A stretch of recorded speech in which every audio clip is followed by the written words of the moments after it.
Hello viewers. Ithil Studio gi ngasi gena Photoshop tutorial si koi photo mayam no punjalaga semba 3D ball haibdi sumaina si photo mayam pulaga semi si kamai tawga semi haibdi matang le semjaga duriba Photoshop tutorial ni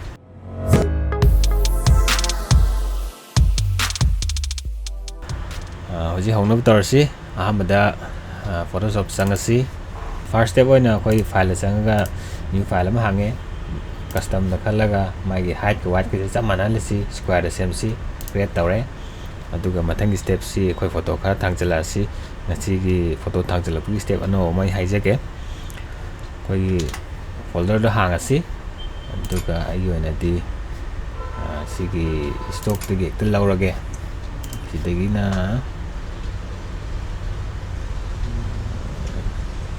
sai buk sit laurage photo na tawa sing khara lakthoge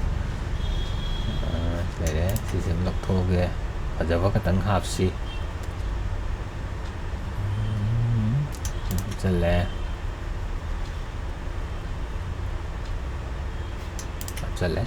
oi si yare sidi halasi aduga kogi nakanda samane thamaga select tawba photo da click taraga thangjalakpa mai thangjalak matamda kogi yelongi layer sida photo katang tholai si photo je kamai tawga cross ama tawra lai je kamai taw mulhan ga dei han da tik kon matamda photo je thole mathang da cross ko pam thole sanai photo je lomak thangjalaga duni aji changai photo je smart object ani changai se ar smart tawga hoina tik kholaga he thangjali photo ma je samana na smai lomak tik kholaga pusale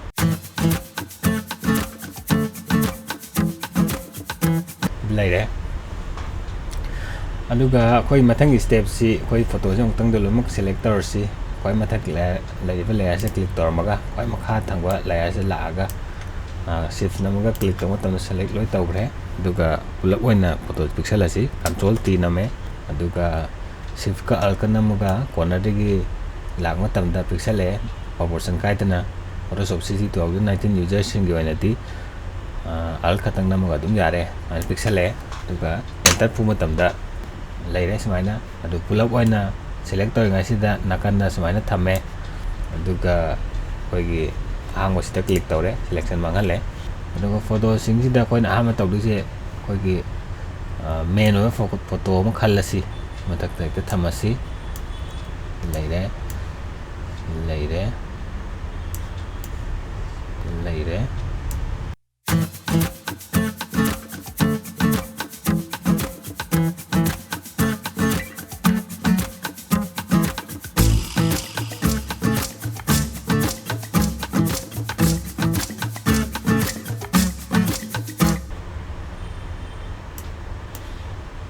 adu si area si amna tawdinga si angang si focus thangalasi si layer si khama thangalasi layer si click toraga drag toraga chingkhale amataga thame aduga control a name select all tawre aduga ma si center thamasi center mai laire si gi matungina sema si amuka adagi control 0 name aduga mai selection laise lapthomasi control d name selection mangre aduga move tool khalaga si photo si matungina sema si photo si click tawre anda tawre koi photo si click tawre select tawga tadi si gi auto select tawre sida click tawduni ko auto select sida click tawdadi tawbu yaro adun auto select sida click tawraga koi apami photo da click tawra chatuni ana si side ngaktung thamasi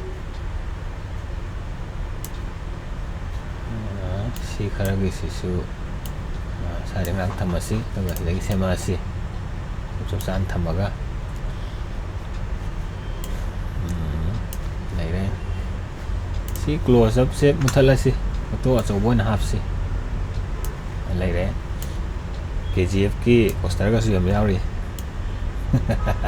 nungai ba semani KGF laire gi mathangda samana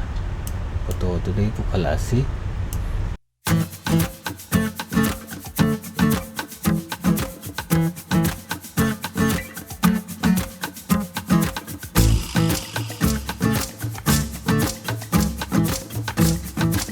photo leire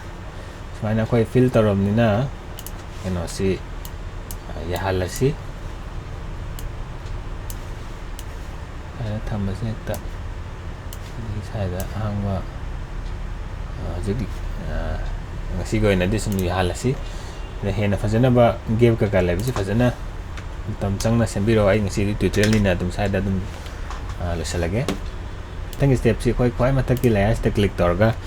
control ne alt ne shift ne namaga e nama tamda makha gi lemhari ba lariba layer me am si loimak merge toroga anoba layer am da form tor thole si lairam nina khoi gi circle am ye si sadi gi hekta ye si koi perfect circle loina shift namaga koi selection am laure to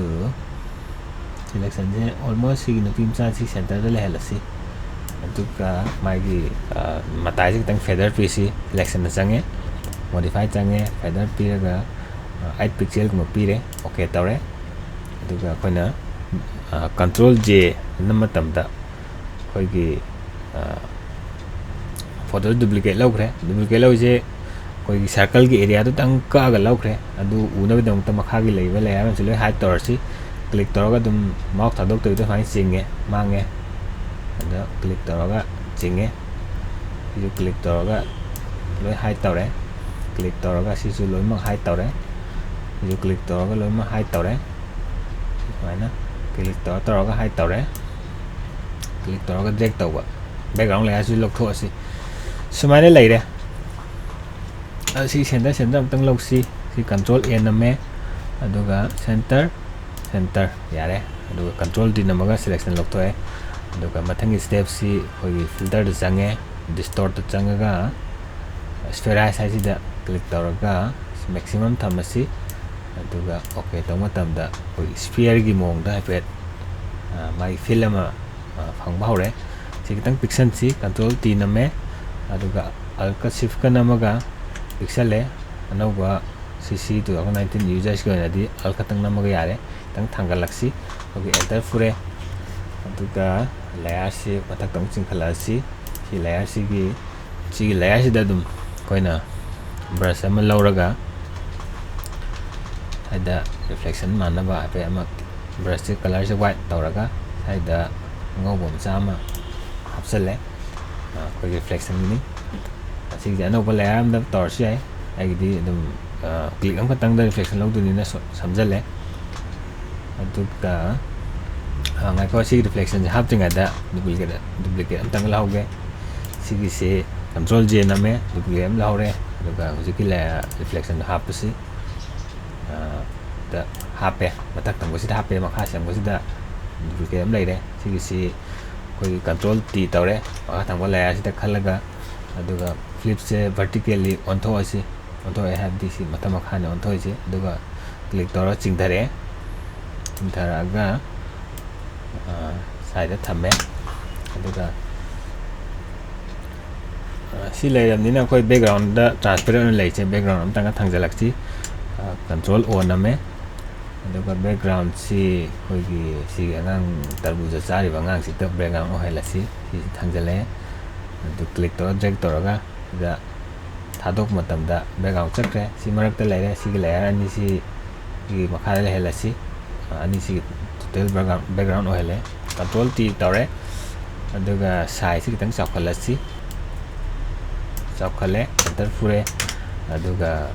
blur pisan ga si filter change blur tore gaussian blur tore sumaina blur je khai yamna dum pisalasi okay tore si leire aduga jiki khoi makha thangba shadow oidiba keno si layer si khalle aduga fill je handare fill je handa matam sida smai leire aduga layer mark sama lauraga sigi hama gradient tool si khalaga color si black and white khalaga koina smaina action matam dadi koi makha je mut khre aduga si reflection je le hore control 0 tore tang yeng si leire si tardi koi gi 3D fill je tang phange adu hena phangna ba koi gi matai surrounding je tang ngan thon chi ana si layer sam khalasi si layer si ni duplicate am laure aduga khoi si makhagi sida changaga brightness contrast sida changaga brightness sidang mokhale wakapsida pulak wana chale si je pamdraga di sida amtang click toraga di si hek makha leiba photo sida leire roga landmark se white ni na khoi color si black khale aduga brush am lorga brush tang chakhala lasi aduga opacity se handarasi aduga khoi exhalasi mana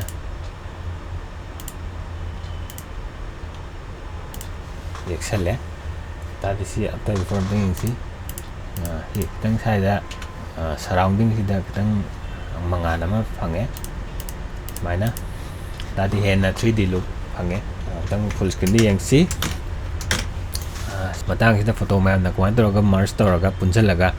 3D ball ama sengudagi habdagi photoshop tutorial si lojare mayam ne gi video si enjoy to video di support to boina like comment and subscribe to ka bigano thank you